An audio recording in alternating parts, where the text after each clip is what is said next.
Hi, good evening, everyone, and welcome to Safari Talks, to the 6th episode of Safari Talks. Today, I'm going to hand you over to Lisa Grainger, who's going to introduce the evening for us. Hi, everyone. Lisa Grainger. I'm a Zimbabwean-born, London-based journalist and written about Africa and conservation for the past 30 years, for publications in Africa, UK, and USA. I'm joined by Beks, who everyone knows, who's been a leading guide in Zimbabwe and Botswana, and an African ambassador for the right kind of tourism, championing conservation and communities.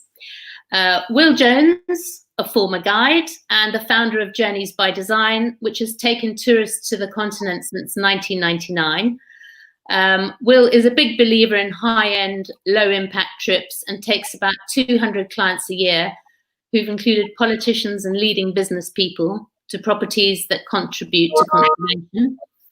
And Cathlyn Grieb, co-founder of Choose Africa, specializing in marketing and design. Cathlyn works in digital marketing in the tourism industry and set up Choose Africa with a friend this year, which she describes as a collaborative initiative aimed at promoting responsible and sustainable travel. Welcome all. Let's start with Cathlyn. Can you tell us a bit about your new Choose Africa initiative? Who started it, why, and who have you had backing from? Hi, sure. So the initiative is quite multifaceted, but I suppose the main sort of element of it is the campaign, the Choose Africa campaign, which is really about creating awareness of the far-reaching effects of tourism, especially in Africa. There are a lot of amazing conservation programs and a lot of amazing community outreach programs that are running all over the continent. And we really just wanted to create awareness about it and encourage people to travel to Africa with more informed decisions and travel sustainably. So it started, as much as it's a collaborative effort on the industry's side and with all the organizations, it's also a very collaborative effort on our side. It's a whole bunch of people who have come together to donate their time and their skills and resources and pull it all together to sort of put the whole campaign together. That sounds cool. Maybe we could see the video. I think it's going to be lined up for us so that we can all have a look. And then perhaps afterwards you could tell us a bit about how you're going to get it out into the world. And how the industry can get involved in helping you to distribute it. Let's have a look at it. Hopefully, if the technology pans out.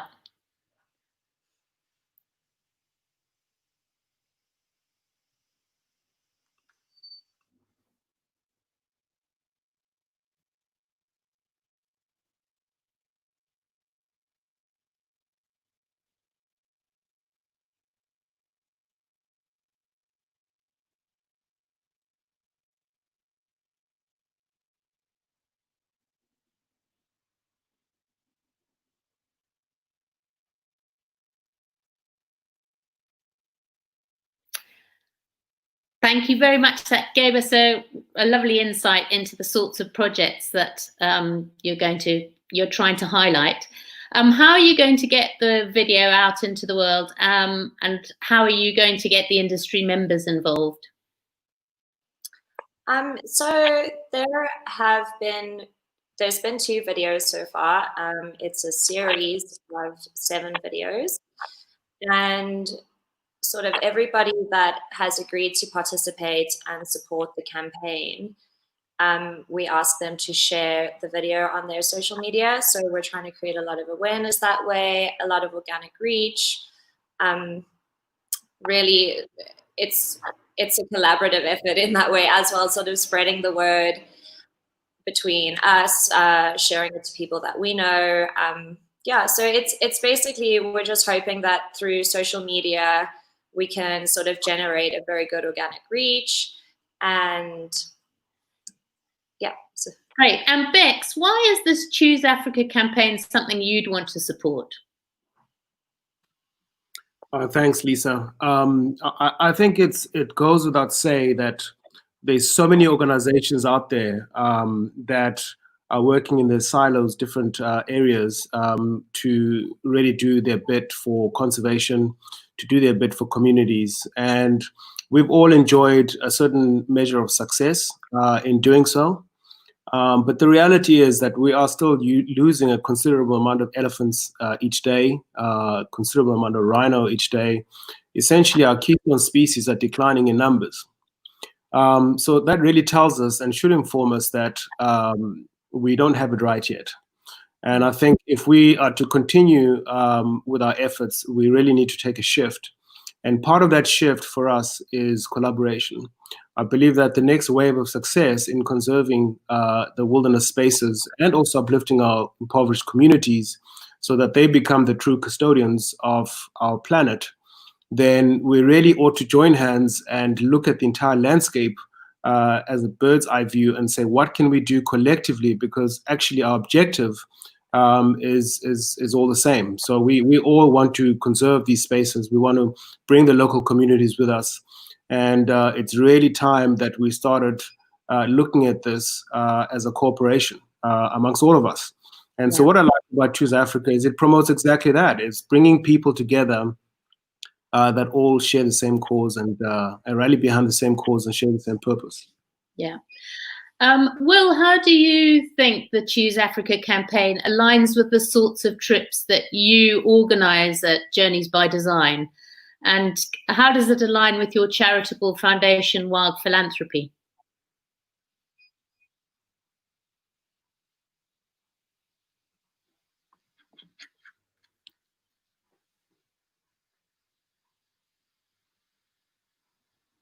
Will, are you there? We can't hear you.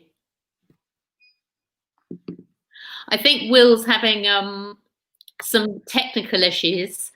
From the look on his face, I know he's having technical issues. So we might go back to Beks while he tries to sort out that. But Beks, what impact have you seen from the lack of tourism over the last 3 months? I'm happy to answer that, Lisa. I think we've got Will back. I'm happy to... Will, are you back? Will? No, we haven't got Will back. No. I think I might be back. Can you hear me now? Oh, yeah, we can hear you. Fantastic. Can you give me the thumbs up if you can hear me, okay? Yes, we can hear you. Great. Will, Good. you tell us a bit about... Sorry, I'm not quite sure why, but... Don't worry. Just tell us a bit about why this... Journeys by Design and Wild Philanthropy.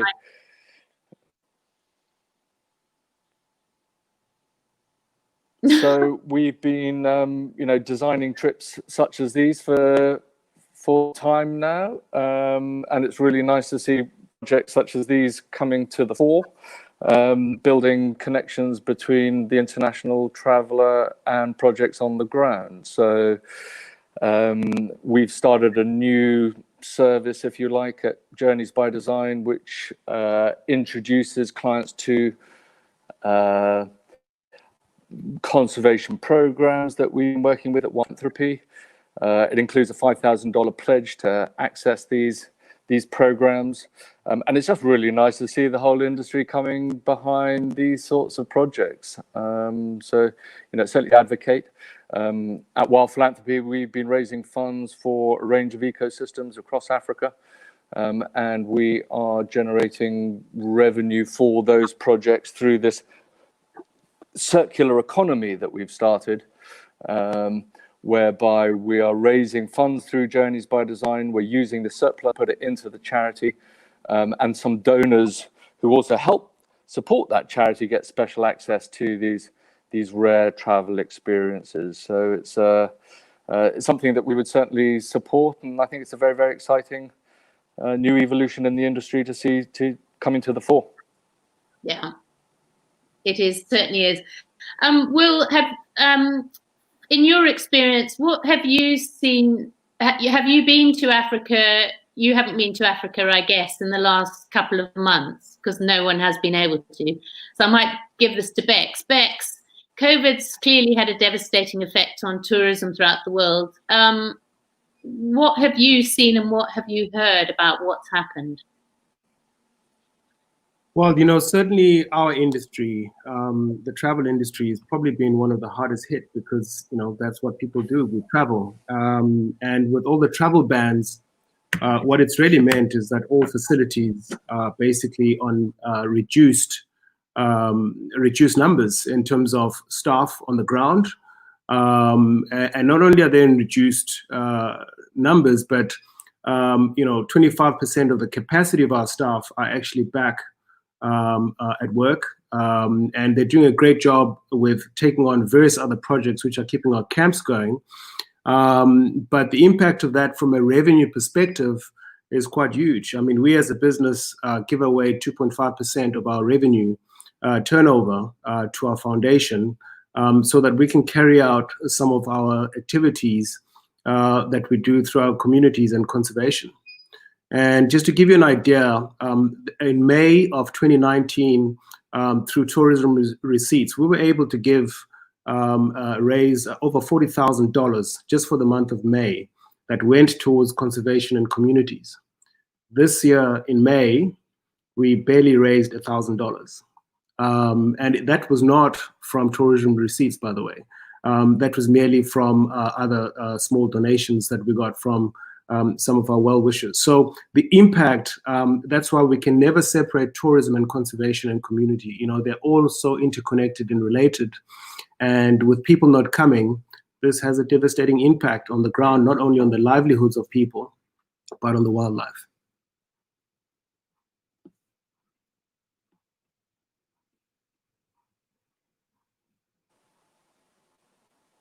So I'm pretty sure that we've lost Lisa, but whilst we've lost Lisa, I think we'll continue to go ahead. And perhaps now that I've spoken a little bit about what our outlook is currently in our part of the world, well, maybe perhaps you can tell us a little bit about the emergency fund, African Tourism Crisis Fund that you set up to help people on the ground.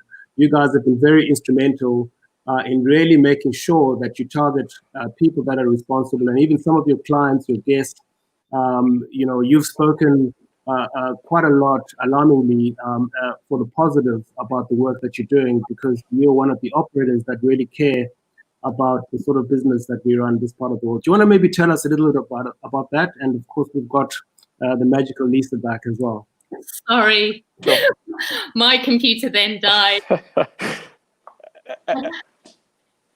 Hey, no worries. I'm answering your question about the African Tourism Crisis Fund, Lisa, which we set up, gosh, must have been about 2 months ago now, when we knew that when everything was kicking off and tourism revenue sort of fell off the cliff, we effectively decided to raise a small fund where we would identify different community tourism projects, and would allocate $5,000 grants to these tourism projects, put $10,000 into a community group ranch outside the Masai Mara. That's paying ranger salaries.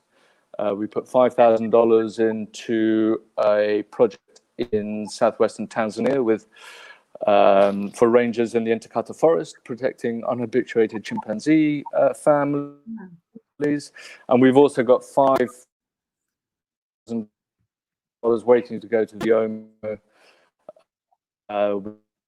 the lot of community.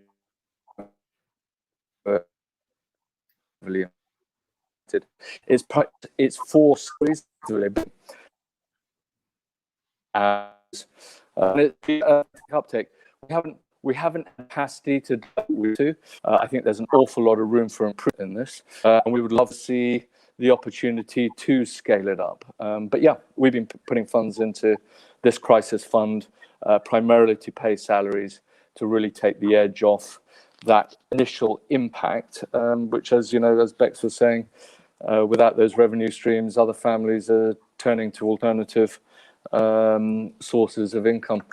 Yeah, I mean, at a wider level with Wild Philanthropy, Sorry, can I ask, has most of the financial support come from previous clients or from new sources too that have come in after COVID? You know, where's your sourcing from? Yeah, so we've always focused on private money. So it has been primarily from our clients, but also from what we call our friends. We have friends that pledge $20,000 a year every year for 3 years. That's on the philanthropy side, and that's unrestricted funding. So we have 7 friends that put $140,000 a year into the charity unrestricted. We've deployed about $360,000 into Africa last year alone, and we delivered 61 impact travelers, we call them, in terms of making introductions to these projects. So we don't rely on institutional funding. We've always relied on private funding. And how do you choose where the funds go? Sorry, say that again, Lisa. How do you choose which projects the funds go to? Sure. I suppose a bit like with Journeys by Design, a lot of it is relationships. A lot of it is the history that we have with the continent. Southern Ethiopia is an area and a country we've known for many, many years. We made an impact investment into that community with a small bush there called Lalis. So we know that community extremely well. They've been massive food security issues. It's the dams that were constructed upstream have had a major impact on their livelihoods. The chimpanzee projects in Tanzania are through, again, relationships that started by Roland Purcell, who built Mahale Mountains. And in Kenya, it's Enonkishu, which is it just happens to be a community group branch that we know extremely well. So it's based off our many years of living and traveling in that particular corner of the continent. Yeah. Do you think that from you've seen very wealthy travelers and how they've traveled for the past 20 years, do you think that people are starting to travel in a different way and that people are thinking more about philanthropy and more about conservation and more about communities and the impact of their travel? Absolutely. I think the socially conscious, environmentally traveler is very much leading the way. Obviously, COVID, I think, will fast track some of those plans. I think the customer sentiment, I mean, we're stuck in a really big storm, aren't we, in travel around finance and the virus, but also customer sentiment and being able to be sure that we're ready to cater for more mindful travel where we're traveling less but travel with purpose is extremely important, and it's definitely happening. We wouldn't be developing our rare product if we didn't believe in it. At the moment, we run about 100 safaris a year with Journeys by Design.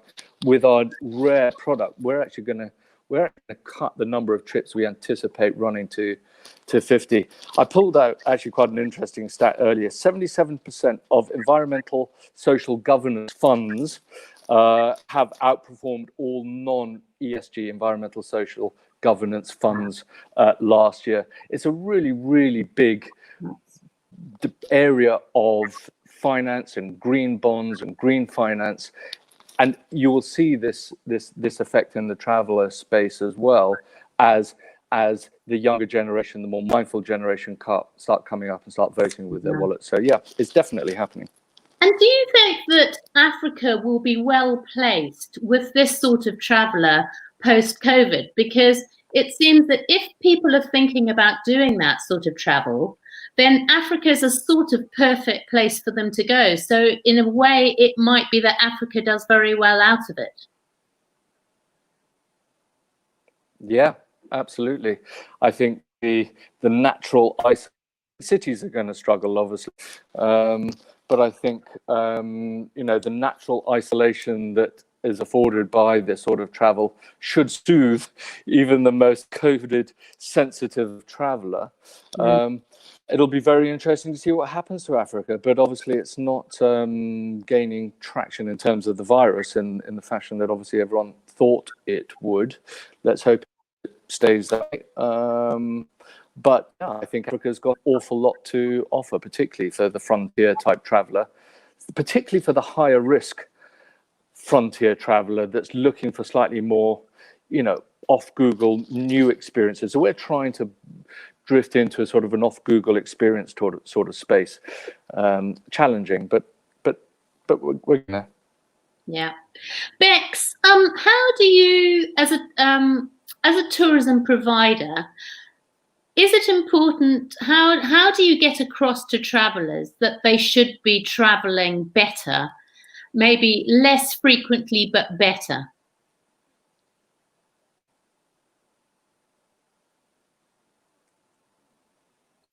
Beks, you're on mute.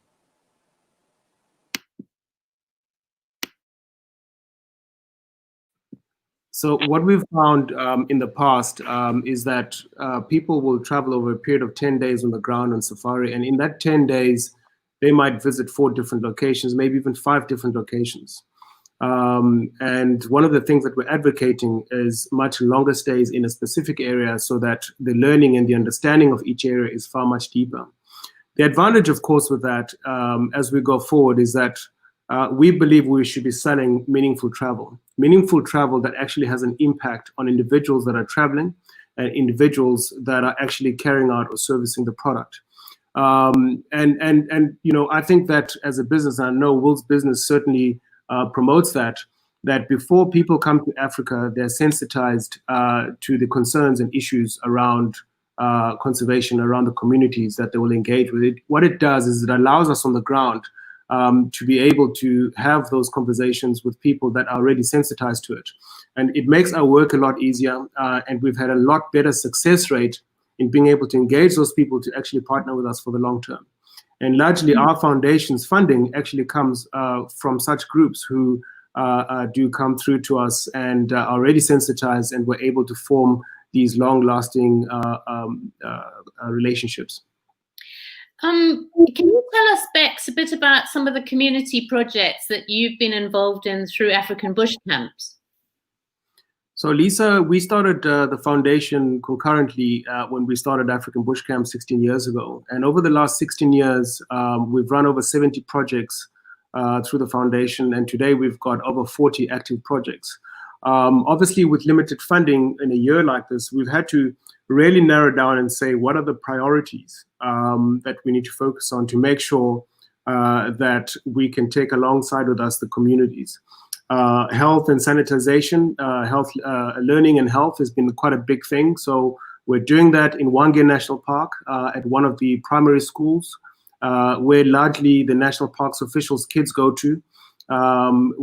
We are raising funds to develop and renovate a childhood development center, which obviously includes the ablution blocks so that they're able to have facilities that limit their risk of contracting COVID. There is also a rural health center in Zambia in an area called Maunga that we're working on, renovating and making sure that we can actually complete the facilities that are there. And it provides facilities on the doorsteps of communities that in the past have had to walk as far as 12 miles to Livingston in order to find facilities. We are also establishing a number of different centers within pockets of Matabiland in the Wange area particularly, and up in the Kariba Bumi area. We call it the Tippy Tap project, actually, tip of a hat to Tippy Taps. And what it is that it's providing communities with running water in the form of containers hanging off a string of a tree with mechanisms that are able to be used without touching them, but rather using your foot to actually pump hand sanitizer out, wash hands, soaps hanging off strings, and then also providing masks to the communities in these vulnerable areas. So it's projects like that that have become a real priority in the light of COVID. But one of the big areas that what have you had to cut? Have you had to cut money to community projects because you just haven't had guests coming in? That's right. I mean, as I mentioned earlier on, in terms of the funding that we get, obviously we've had to cut back on some of the feeding programs. We will probably have to hold back on some of the infrastructural development projects that we're doing in the various places. You know, we're building classrooms, we're building development centers, we're contributing to building clinics. A lot of those projects are going to have to slow down, and we're going to have to prioritize as to where we put our funding and concentrate on the priority ones. And have you been able to reach out to some of the clients who come pretty often and say to them, look, this is a disaster, would you be able to contribute? And has anyone come forward? They have, Lisa, we've had tremendous support from our previous guests, but very much like Will, we have friends of African bush camps who continue to support us, and that's why we've gone full steam ahead on these priority projects. And some of these includes projects worth $250,000 in providing support for rangers in Zimbabwe and supporting national parks with extra game scouts that are well needed during this period of time when there's less eyes on the ground. You can imagine how vulnerable these places are with less game drive vehicles around, less planes flying around. The monitoring is really necessary. And of course, government departments, wildlife authorities are in the same boat. The parks have been closed for the last 2 months, and funding to keep the operations going is really limited. So we have to step up to the plate to provide those. And what practical things have you had to provide during this time that you didn't have to provide before? Like, have you had to provide vehicles, or what have you had to practically do on the conservation front? So vehicle support is a given, but it's also distribution of food, supporting various departments with food, particularly protein. You know, there's always a temptation in these parts of the world, or in any governments that are not rich, to take to natural resources in order to sustain themselves. And this is a time where we have to raise that awareness and say that has got to stop. We have to step in and provide alternative protein and sustenance to keep the people going, the very people that we are entrusting to safeguard these areas. Yeah. Well, when you take clients to see these sort of big projects, do you think that seeing the projects and interacting with the people and seeing the difference that they make is as important to them as the actual trip?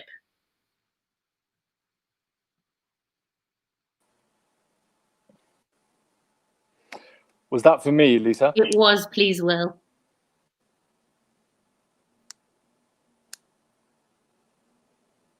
Thanks. Yeah, I would say, you know, maybe 20% of our trips are philanthropic, conservation minded. So not all trips include a philanthropic conservation component to it at Journeys by Design. But as I mentioned, we're going to be growing this ethical strand much more significantly, and that's the new product that we're really excited about, that we will bring to market, and which is under the working title of Rare, and we're busy building that database. But they're sort of fairly crazy off-grid conservation-based journeys where the donor traveler is expected to make strategic decisions, just to wild philanthropy, but to the other projects that they visit along the way. It is our intention in the future that every trip is a conservation trip, but it would be fair to say that, you know, maybe only 20% of them are now. Our wild philanthropy journeys, however, are very deep, immersive conservation journeys, every one of them. Thanks. Beks, you on the ground in Africa, and you've got, you know, you're in touch with a lot of people throughout Africa and talking to them about what's going on the ground. Can you touch on how COVID has affected most sort of Southern African countries, and just tell people about how COVID's affected life there so far? So if you look at the numbers, Lisa, of infections in our part of the world, just to give you an idea, in Zimbabwe, there's been 320 confirmed cases and only 4 deaths. And in Botswana, there's been something like 48 confirmed and 1 death. And in Zambia, it's slightly higher than the others, but 1,200 confirmed and 10 deaths. So already, if you look at those numbers, relatively speaking, for the population are quite low. Some might argue and say, look, zero testing equals zero infections. And we certainly do not test as much as we should. But this gives you a good representation of what's going on in the ground. So, you know, a lot of people in our camps that go back to their communities, they're coming back and reporting that they still don't know people that actually have had coronavirus. So that really speaks into the numbers in those areas that we were originally concerned about. When this all came to the surface 3 months ago and became a big highlight, one of our biggest concerns were the living conditions of the communities and the close proximity of these areas. And we are obviously concerned about the exposure even with our guests that are traveling. So as it would appear, those numbers really haven't translated. So we're feeling very positive about what the future might look for us going forward. I've spoken to quite a few high-end tour operators who are saying that their guests are quite interested in Africa because of the remoteness of it and what Africa offers in terms of, you know, it's not like going to Dubai where you're going to be surrounded by 8,000 people. You can take over camps, take over private vehicles. Can you touch a bit on that and tell us a bit about what the advantages are, you think, of coming to Africa versus anywhere else on holiday? Thank you, Lisa. As we're all aware, you know, COVID-19 really is a respiratory virus concern. And certainly in our part of the world, we have vast wilderness areas. So you're always out in the open spaces, and you've probably got some of the cleanest air in the world in these wilderness areas. Most of us in our camps have done away with fossil fuels or anything that compromises the environment. And so you'll find that the number of people in our camps, for example, with African bush camps, some of our camps are, you know, the largest ones are probably 24 beds. So you're talking about 12 tents, and you're talking about a concession area of anything from 50 square kilometers to 150 square kilometers of pure wilderness. Some of our bigger camps, you know, in those concessions, you may drive and not see any other vehicle for the rest of the day. So you've got the spaces, you've got the ability to have a private vehicle if you're concerned, if you'd like that. But also we have many private little aircrafts that can transport you from one place to another. And you can request an aircraft privately. I mean, it still remains to be seen what the impositions are going to be on light aircrafts. But certainly we have the space for private dining. The tents are set far apart. They're well aerated. We are spending most of our time outside, which makes or limits at least the risk of contracting COVID-19. Yeah, thanks, Beks.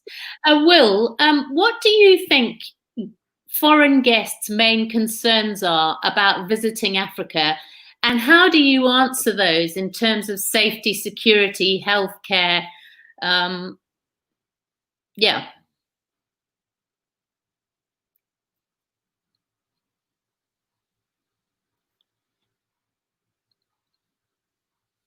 Will, are you on mute?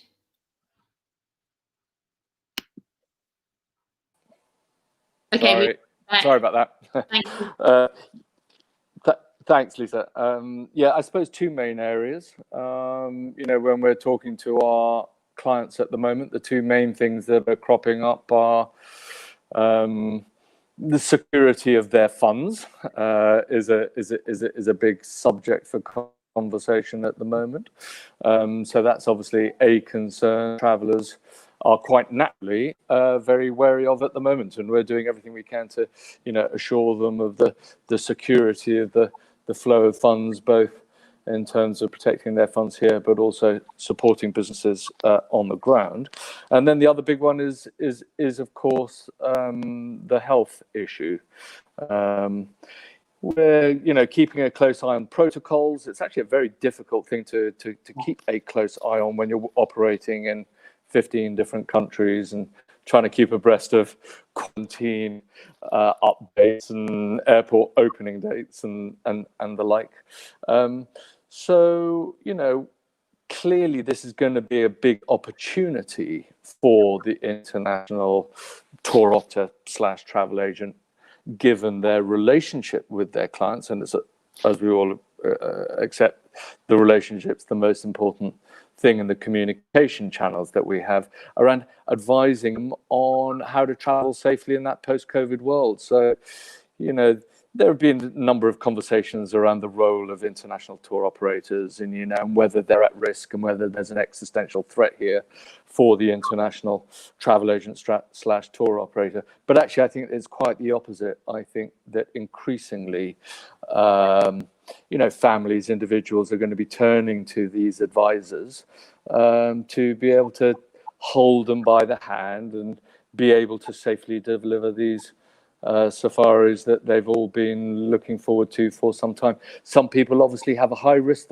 threshold, and then others quite naturally have a relatively low risk threshold. So you've got to be able to cater to both. And it will be very interesting to see how that evolves. Yeah, for those with a low risk threshold, which countries would you say are most suited to them? Will.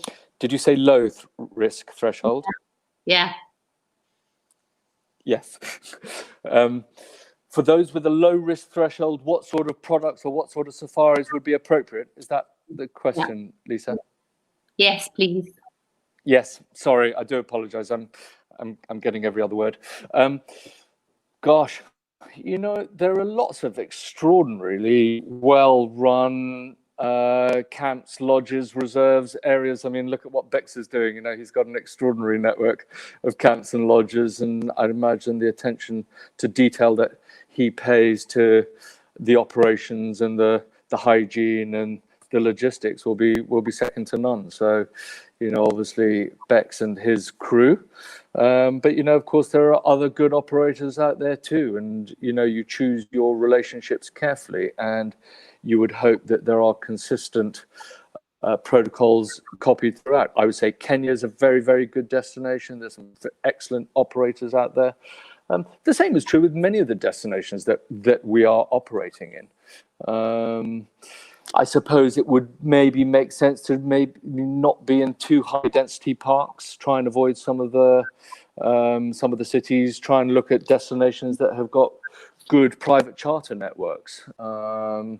Whilst we're very heavily invested in Ethiopia, it doesn't actually have a very good private charter network.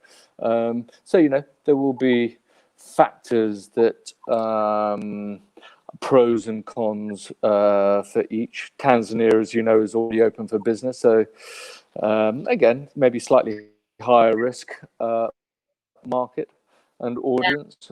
South Africa, obviously, Botswana. You've got a whole range out there. We're spoilt for choice, and everybody's obviously taking it extremely seriously.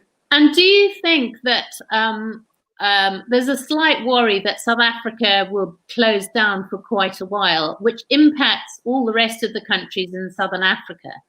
I suppose you're looking quite closely at that, Will, because you can't really go to Namibia, can you, or Botswana without going through South Africa? Well, it's tricky. Will. I have to apologise. I only got half of that question. Did Beks, did you get that question?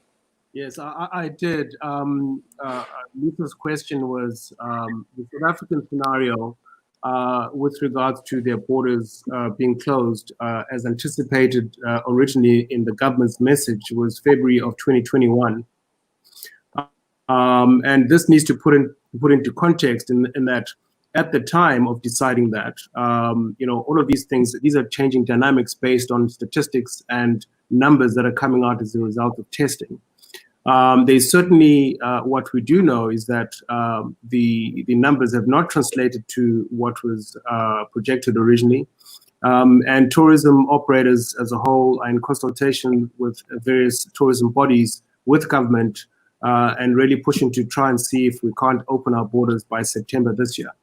And it is not ideal, but they certainly, one could get access into Botswana and Zambia and Zimbabwe through other airlines such as Kenyan Airways and probably Ethiopian Airways. And there will be other airlines that will open up that will give us access via East Africa or via Namibia. But it's certainly not ideal, Lisa. I do believe that the opening up of the South African borders will definitely enhance the entire region with regards to access to people. Yeah. I don't know if you've got anything to add to that, Will? Maybe we could go to Cathlyn. What responses have you had from your campaign of people's attitude to traveling to Africa? Do you think it's helped? Have you had a positive feedback?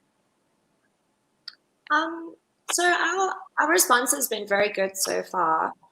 I would say that our main objective is really to change the conversation that people are having about travel towards conservation and towards community empowerment. And that would really be the end goal of the whole campaign, is to really shift the narrative towards responsibility, towards, sort of researching the choices that you make a bit better, having that information available to travelers, making responsible choices, just sort of paying attention to how interconnected we all are and how interconnected the tourism industry is with community outreach and with conservation, and how they all work together. And do you think that that's a particularly, it's a message that chimes well with millennials and much younger people? Do you think that there is a sense that that's now how younger people want to travel or believe is right to travel? Definitely. I think that this message is particularly important to the youth right now. I mean, if you look at a lot of the conversations that are going on online with younger people, regardless of what the topic is about, even if it's not travel, it is about responsible choices. It is about, sort of the butterfly effect of what you do. And I think that the youth is really sort of taking a stand in a way in terms of deciding the type of world that we want to live in. And I think that definitely will pull through into the tourism industry. When we travel and, younger people travel, they will definitely make responsible decisions, and they will want to make decisions that have a positive impact. And how do you think your generation organizes their trips through Africa? Do you think that you're a generation that perhaps thinks, oh, I'm going to do it myself and I don't need a tour operator? Or do you think you still want a tour operator? How do you think people are traveling? I personally think that people are more inclined to go the organize it myself type of route. And I definitely think that, I mean, if I base it on myself personally, it would be more experiential type of travel. It would definitely be getting involved with the projects, the initiatives, the communities. It wouldn't be sort of just gliding through and not really seeing what's happening behind the scenes. But I do think that people, if the options were available to sort of have, tours and trips that were catered towards a younger generation, catered towards responsible travel and experiential travel, then I definitely think that you would see people making use of that. Do you know of any tour operators or organizations that are catering specifically to younger people who want experiential travel in Africa? Not that I particularly know of, that their whole sort of offering is towards younger people, but I think that there are a lot of initiatives and sort of ideas and itineraries springing from this all over that would cater more towards that type of thing. Definitely what Will is doing speaks more towards that. It's more interesting travel. It's more than just a holiday. It's an experience, really, and it's an important experience, and the experience is important for the people on the other side as well. So definitely, I think there's going to be a big trend in that coming forward. And Beks, from your travellers, do you think that people are beginning to start to believe that travel is about giving as well as taking? I'd like to think, post-COVID-19 travel, when I say post, not that it's necessarily going away totally, but I think that there's a lot of introspection that COVID-19 has brought to a lot of people, the conscious traveler, as we call them. And I think people are going to be, from the start, choosing who to work with, who to go to and spend their money with, based on the fact that those people are making a substantial contribution to the environment, to local communities. I think more and more people will make responsible decisions in the future as to where they go. Let's face it, one of the reasons why we're in the situation where we are now is because of a lack of due care and responsibility towards the planet and towards our environment. We've seen how the lack of movement of people over a very short period of time, planet Earth has bounced back. And as I say, planet Earth will be there long after we've perished.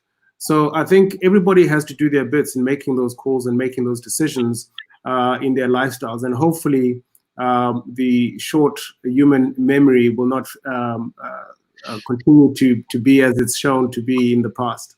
Yeah. Cathlyn, another thing I want to ask you is, what can we expect in your next Choose Africa film?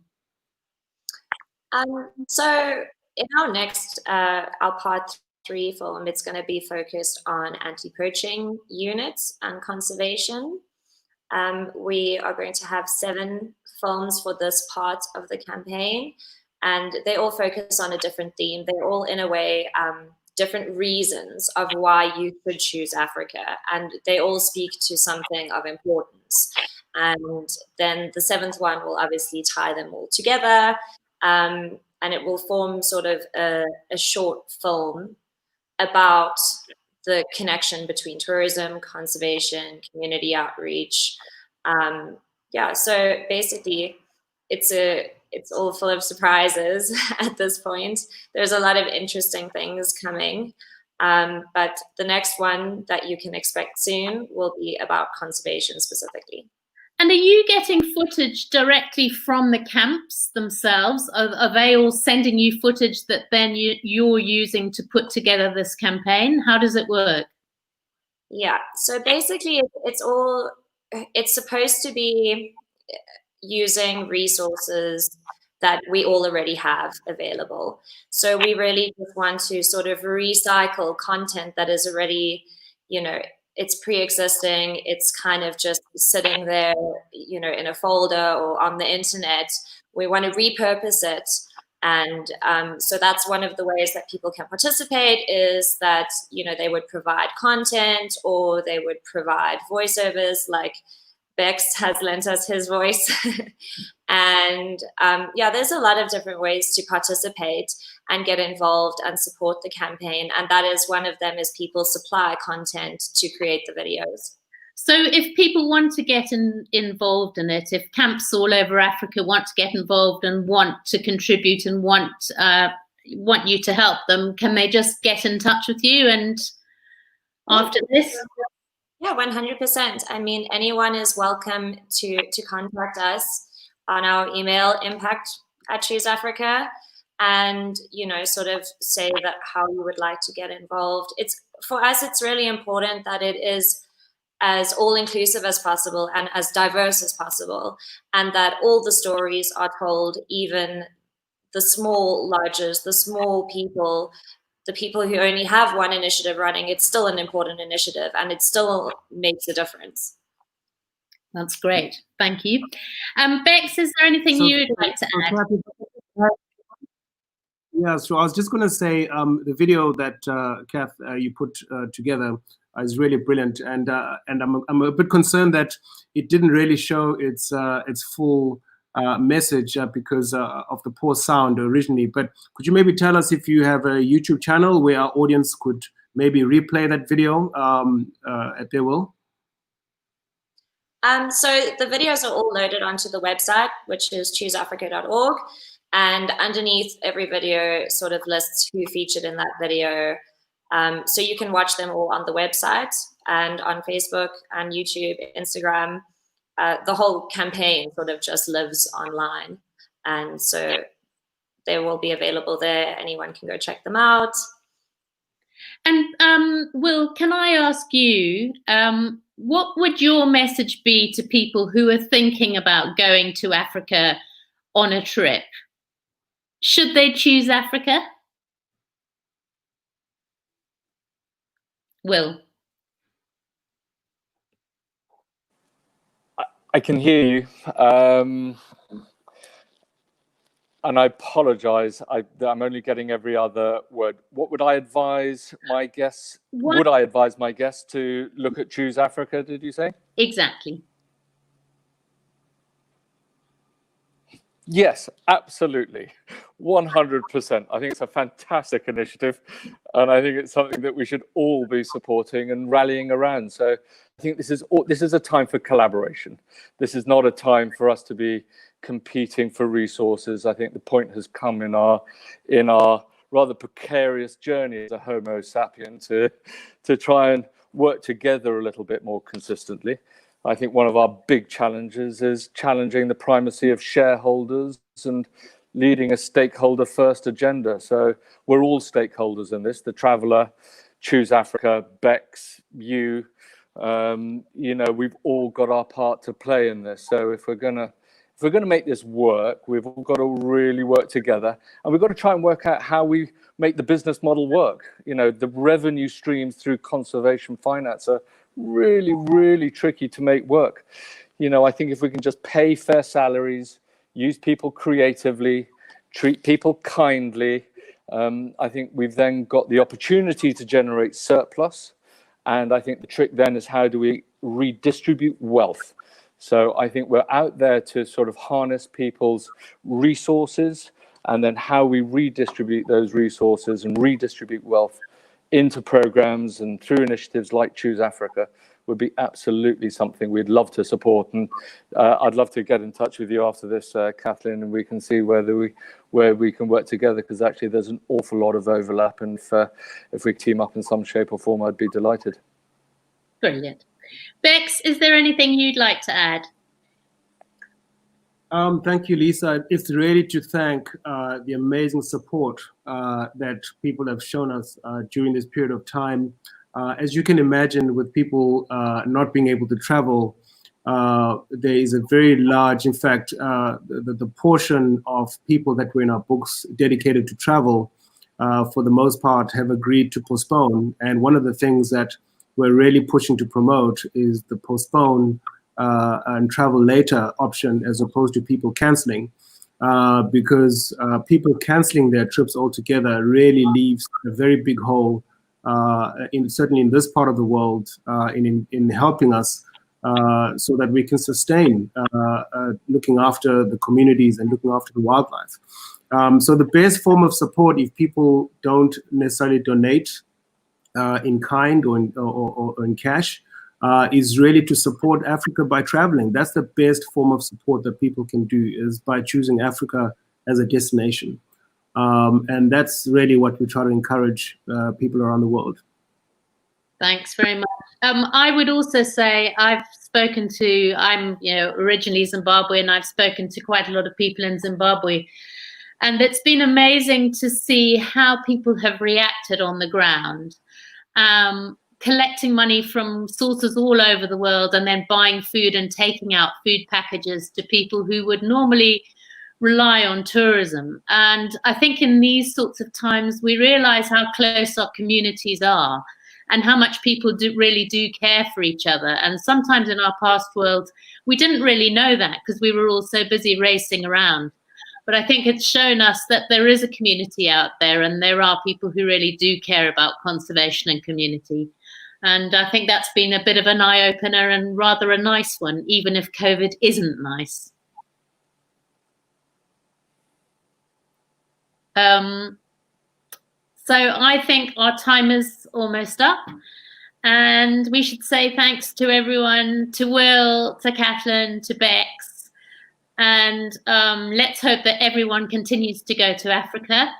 And for those who for those of you who this is their first time, please remember Beks does these talks every 2 weeks, and there's always a mine of information and inspiration. So tune in then. Thank you very much, Lisa. Thanks, everyone. Thanks, Will, Kath. And thank you to our audience. Thanks, Lisa.